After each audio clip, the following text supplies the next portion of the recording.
Olá, boa noite. Sejam bem-vindos ao Grande Debate comigo, Juliana Lopes. E hoje com o empresário e ex-deputado federal Alexis Fontaine e o comentarista José Eduardo Cardoso. A Polícia Federal mirou o núcleo político envolvido nas fraudes do INSS em nova fase de operação. Entre os alvos estão o ex-presidente do Instituto, Alessandro Stefanuto, que foi preso pela PF, e o ex-ministro da Previdência de Jair Bolsonaro, José Carlos Oliveira. Segundo a Polícia Federal, Stefanuto recebia R$ 250 mil por mês em propina. A apuração é da analista Larissa Rodrigues. Quase a totalidade dos valores foi paga entre junho de 2023 e setembro de 2024. Stefanuto ficou à frente do INSS até abril deste ano. Após a revelação do esquema, ele foi afastado e depois exonerado do cargo. José Carlos, ex-ministro de Bolsonaro, foi alvo de busca e apreensão durante a operação e a Polícia Federal aponta que ele recebeu propina da CONAFER, a Confederação Nacional de Agricultores Familiares e Empreendedores Rurais. Segundo a PF, José Carlos teria auxiliado a entidade a operar o esquema de descontos ilegais. Além de busca e apreensão, a Justiça determinou o uso de tornozeleira eletrônica. Vamos então ao debate. Boa noite, bem-vindos. Cardoso, a prisão do ex-presidente do INSS atinge o governo Lula? Olá, Juliana. Olá, Alexis. Não, eu acho que é muito importante precisar os fatos. Em primeiro lugar, essa investigação começa no governo do presidente Lula, através da CGU, que é dirigida pelo ministro Vinícius, um excelente ministro nomeado por Lula, e pela Polícia Federal, também bem dirigida pelo delegado Andrei Rodrigues, nomeado por Lula. Antes do governo Lula, já haviam informações de fraudes.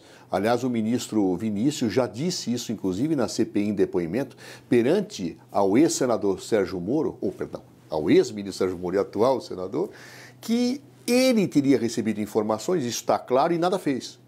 O governo Lula tem a grande vantagem, o grande privilégio, digamos assim, de ter iniciado a investigação. É fato que esta situação ocorre muito antes do governo Lula, mesmo antes do governo Bolsonaro, e com o tempo veio passando. Vem do governo Temer, vem crescendo, e nós temos uma elevação de situações, uma máfia, que inclusive tem raízes em funcionários de carreira do INSS e que acaba sendo investigado pelo governo Lula. Os governos anteriores não fizeram nada. Isso conta como um mérito óbvio, evidente do governo do presidente Lula. Aí vem um discurso, não, porque são os nomeados por Lula, aqueles que são responsáveis. Não é verdade. Basta ver a operação de hoje. O ex-presidente do INSS do governo Lula foi preso, sofreu uma medida cautelar. Mas o ex-ministro do Trabalho e ex-ministro do INSS do governo Bolsonaro também sofreu uma cautelar de busca e apreensão e também de não prisão, mas de tornozeleiras. O ministro André Mendonça, que é um ministro que eu considero correto, nomeado por Bolsonaro, mas absolutamente correto, deve ter visto diferença do porquê mandar um para a cadeia e outro com tornozeleira. Mas ambos estão sujeitos a medidas cautelares com suspeições gravíssimas. O próprio ex-ministro do Trabalho de Jair Bolsonaro, segundo declara o ministro André Mendonça, foi responsável por fazer uma grande blindagem para esse esquema de propinas arrecadado, evidentemente, de forma ilegal e ilícita. Então, portanto, vamos olhar os fatos. Esse é um esquema criminoso que percorreu governos, que veio crescendo ao longo do tempo, desembocou numa curva ascendente durante o governo do presidente Lula, isto é fato inequívoco, mas foi o governo do presidente Lula que iniciou as investigações pela CGU e pela Polícia Federal e merece todo o mérito em relação a isso. Ou seja, um governo nunca estará imune à corrupção. O problema é que um governo é bom ou mau diante deste triste fato quando ele age ou deixa de agir. O governo Lula agiu. Infelizmente, o governo Jair Bolsonaro, através do ex-ministro Sérgio Moro, sempre tão combativo, quando tem alguns casos na sua vida, na sua história de corrupção, naquele caso recebeu informações e silenciou. Isso parece claro. Logo, a pergunta, prisão de ex-presidente do INSS atinge o governo Lula? Eu diria não. Atinge a estrutura da administração pública brasileira, independentemente do governo que está colocado. Traz, inclusive, um resultado positivo ao governo Lula. Foi nele que começou a investigação. Foi nele que ocorreu a apuração. É nele que estão sendo presas pessoas que participaram deste governo e do outro.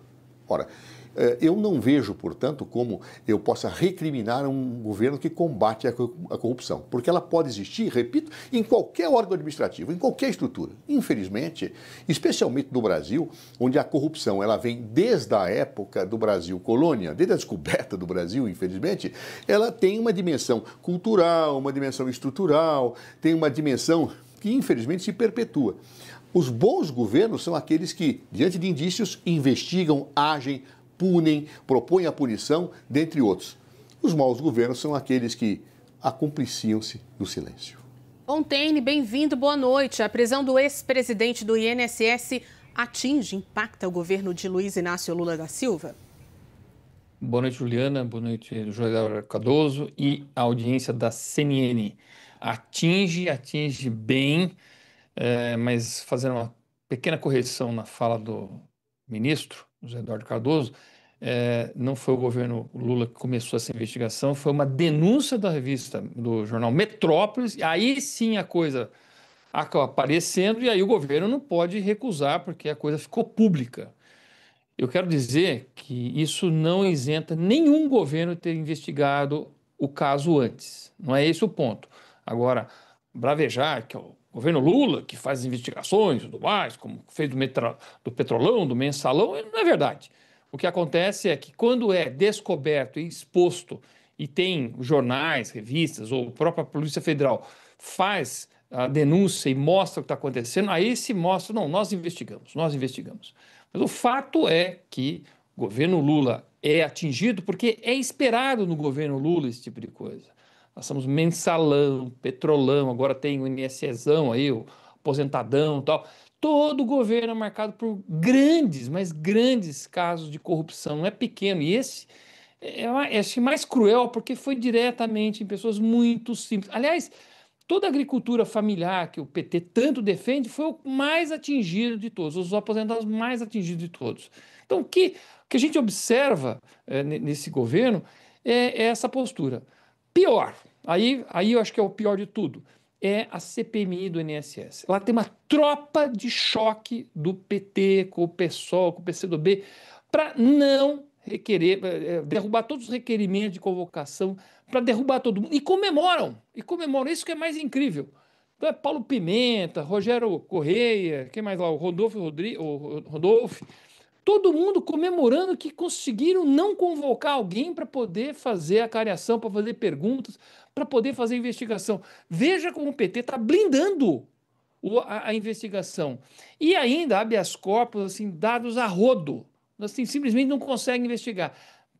Arduamente consegue fazer investigações, ainda bem que o relator é muito bom, está fazendo todo um desenho, ele tem experiência nisso para poder expor o que está acontecendo nessa CPI. Mas o fato de a bancada do PT querer de qualquer forma que ninguém seja convocado, derrubar todo mundo, comemorar habeas corpus, que não consegue entregar, mostra a que eles estão. Para quê? Qual que é o objetivo deles? O objetivo deles é não fazer com que esse escândalo fique claro quem são as pessoas envolvidas. Aliás, o relator falou claramente no dia que se conseguirem todos os depoimentos, a República cai. Se a República cai, e agora estamos chegando, proclamação da República dia 15, o que significa isso? Significa que a coisa se entranhou em tanto do poder que está todo mundo comprometido? Será que é por isso que o PT quer blindar de qualquer forma, para que as informações não venham, que ninguém possa saber o que está acontecendo? Eu considero esse escândalo o pior de todos, até pior que o Petrolão, o Mensalão, porque ele foi direto em pessoas incapazes, pessoas que tinham vulnerabilidade, pessoas que não conseguiam atender um celular e foram fazendo. Olha, viu o depoimento do dia? Eles faziam biometria até de foto 3x4 para poder ressuscitar gente e poder desviar o dinheiro do INSS. É de uma crueldade inacreditável. E vai atingir o Lula, não tem dúvida que vai atingir o Lula. É só investigar profundamente e a coisa vai chegar em todo o esquema dos sindicatos. Cardoso, vamos trazer o outro lado, há impacto no bolsonarismo com o ex-ministro alvo da Polícia Federal? Veja, é muito importante a gente ter uma posição bem racional. Eu não, sinceramente, eu peço até desculpas, eu não consegui entender o raciocínio do meu querido amigo Alexis, eu não entendi. Claro. O governo Bolsonaro recebeu informação, está claro, foi colocado na CPI, inclusive. Sérgio Moro não fez nada, ministro da Justiça, nada. O governo Lula recebeu informação, não importa de onde seja, abriu investigação. E aí apurou, inclusive pegando gente do governo Bolsonaro, o ex-ministro do Trabalho, como pegou. Aliás, essa mesma pessoa tinha sido presidente do INSS, no governo Bolsonaro, e pegou agora o presidente do INSS do governo Lula. Quer dizer, então, o governo Lula é que foi conivente? Eu juro que esse raciocínio eu não entendi. Também não entendi o argumento, está aí o PT dando habeas corpus. O PT não dá habeas corpus, quem dá habeas corpus é o judiciário. E quem é o relator por evento? André Mendonça, nomeado por Jair Bolsonaro. Eu não estou entendendo. O habeas corpus, quem dá em CPI, Alexis, é o Supremo. E qual é o ministro por evento? André Mendonça. Você pode dizer que vários ministros foram nomeados por... Mas ele foi nomeado por Jair Bolsonaro. E está certo ao dar habeas corpus. Estou defendendo as decisões de um ministro nomeado por Jair Bolsonaro. Porque se realmente existem situações em que a pessoa vai depor como testemunha, ela não, como não testemunha, ela não pode ser presa em flagrante, Jesus Cristo. Porque ninguém é obrigado pela Constituição a produzir prova contra si próprio. Ora, francamente, isso é claro, e o ministro André Mendonça, nomeado por Jair Bolsonaro, está correto nas decisões. Não é o PT que está dando o habeas corpus. Não, é um ministro nomeado por Jair Bolsonaro. E o PT vai ser culpado daquilo que está sendo dito na Constituição, está sendo cumprido? Ou o ministro André Mendonça está errando? Será que o ministro André Mendonça virou petista também? Desconhecia este fato. Claro. Relativamente à CPI, não é de hoje que nós temos sempre a tentativa de transformar a CPI em teatro político para atingir os amigos e inimigos. Claro. Infelizmente, a cúpula da CPI tenta o tempo inteiro atingir só um lado. E é natural que as forças políticas do lado governista se defendam. É assim a vida em CPIs. Quem já participou de CPI, eu participei de várias, é assim que, infelizmente, a dinâmica política funciona. Claro. Agora, eu não posso dizer que o governo Lula é o único atingido quando o ex-ministro do Jair Bolsonaro toma uma cautelar. Eu não posso dizer isso. Eu posso dizer que é atingido o Estado brasileiro. Eu posso dizer com honestidade que não é o governo Lula, o governo Bolsonaro que são atingidos, mas é a administração pública brasileira. E essas pessoas eram funcionários de carreira.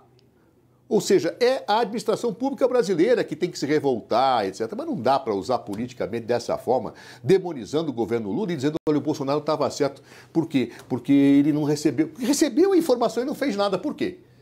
Então, vamos olhar os fatos como eles são. Quem apurou foi o governo Lula. Quem mandou em tudo isso que está acontecendo hoje foi o governo Lula, que botou a clara, a questão está investigando. E ele vai ser demonizado por isso? Me parece difícil sustentar esta tese, pelo menos eu não entendi a Alexis argumentação. Fontaine, espaço é seu. Há impacto no bolsonarismo com o ex-ministro sendo alvo da Polícia Federal? Pode ter se Bolsonaro defender uma pessoa como essa. É o que está acontecendo com o PT. Agora, eu não falei em momento nenhum que habeas corpus é dado por senadores ou deputados. Isso é STF, não tem nem dúvida disso. Mas a comemoração é feita pelo PT. Aí sim. Essa é a comemoração. Então, não tenho o que falar disso. André Mendonça, pelo que eu sei, ele deu a ordem para poder prender já algumas pessoas que estavam envolvidas pela investigação da PF. Quem está dando habeas corpus é Flávio Dino, Gilmar Mendes, são outros ministros, não são o André Mendonça.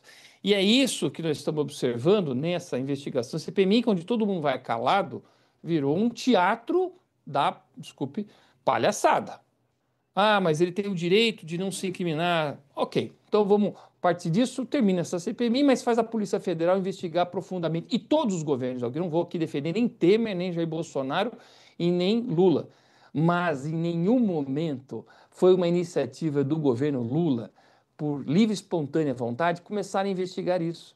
Se não houvesse a denúncia do jornal Metrópolis, é por isso que nós temos que ter imprensa livre, é por isso que nós temos que ter a internet livre, sem regulação, sem nenhum tipo de marco legal que impede as pessoas de expressar. E aí, quando apareceu a denúncia, aí sim o Lula falou, opa, vamos investigar. Mas não é tarde demais?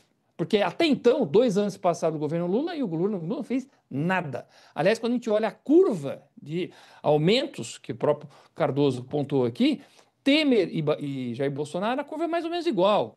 500 milhões de desconto por ano. Quando entra no governo Lula, passa para 1,3 ou 2,8 bilhões de reais. E ninguém falou nada. Por quê? Porque o presidente do INSS do governo Lula ganhava uma mesada de 250 mil reais por mês. Como que ele vai investigar? É óbvio que ele não vai investigar. Agora, se o ministro do Bolsonaro também está envolvido, ele que pague, no rigor da lei, pelo que fez a esses aposentados. E só mancharia efetivamente, aliás, tem uma certa mancha para o governo Bolsonaro, porque devia ter visto isso antes. Eu não vou passar pano para absolutamente ninguém. Mas, se o Bolsonaro sair em defesa dele, coisa que eu duvido muito, porque a bancada do PL não vai sair em defesa desse cara. A bancada do PSL, do PFL na época, não vai sair em defesa dessa pessoa. Diferentemente do que nós estamos vendo. Porque a bancada do PT está lá para não perder um só voto e derrubar todos os requerimentos. Aí você mostra qual é a proposta de cada uma desses espectros políticos. Vamos com 30 segundos para cada para a gente encerrar esse assunto. Cardoso. Eu não consigo entender, mais uma vez, perdão, mas se a lei diz que a pessoa não pode se incriminar e o ministro André Mendonça, que é o prevento, dá habeas corpus, ele está errado? Não, ele está certo. Isso não é Estado de Direito. Não é, quer dizer que o cara tem que ser obrigado a falar? Quando ele não tem o direito de não produzir prova contra si próprio? Para mim é incompreensível, me desculpe esse raciocínio. Também continuo na incompreensão ao dizer, olha, o governo Bolsonaro recebeu, através de São João, informação, aí está certo não apurar. Aí está certo, ele agiu certo. Agora, o do PT, quando recebe a informação e apura, fez obrigado, é isso? Me desculpe, eu continuo não entendendo, apesar do meu esforço intelectual, em construir esta visão. O raciocínio é que o governo do Lula recebeu desde o primeiro momento as informações e não fez absolutamente nada até o Metrópole denunciar. E não aconteceu isso no governo Bolsonaro, porque se tivesse acontecido lá, teria investigado também. Porque uma vez que a imprensa, que tem essa grande função de expor as coisas e fazer funcionar a democracia, faz isso, os poderes têm que reagir. E não aconteceu isso no governo Bolsonaro, aconteceu isso no governo Lula. E aí ele não tinha que fazer, tinha que pronunciar, não. Tinha que investigar efetivamente. Divergências colocadas, a gente traz um próximo assunto daqui a pouquinho, no próximo bloco. E te conto que ministros do Supremo Tribunal Federal avaliam que a postura do deputado Guilherme Derrite tem fragilizado discussões em torno do marco legal da segurança pública. O grande debate quer saber, após alterações, o marco da segurança deve ser aprovado? Daqui a pouco.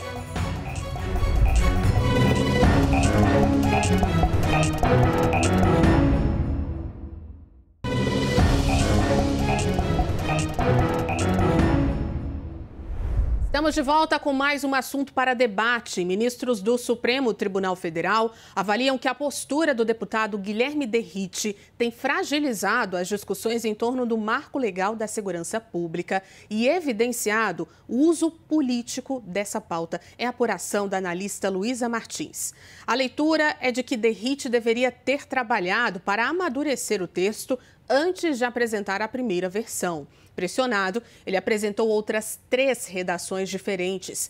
Integrantes da corte entendem que esse vai e vem de pareceres enfraquece tanto o relator quanto o presidente da Câmara na condução de uma pauta crucial para o combate ao crime organizado no país. Os ministros também entendem que a sequência de mudanças pode até sinalizar disposição ao diálogo, mas demonstra também que há uma pressa para resolver um problema que está longe de ser simples. Reservadamente, um magistrado afirmou que o ideal seria Derrite consultar especialistas e sanar pontos de potencial inconstitucionalidade para evitar que o Supremo derrube essa medida. Vamos então ao debate. Fontaine, começando por você. Após alterações, foram várias, o marco da segurança deve ser aprovado? Juliana, acho que a introdução que você fez foi muito boa.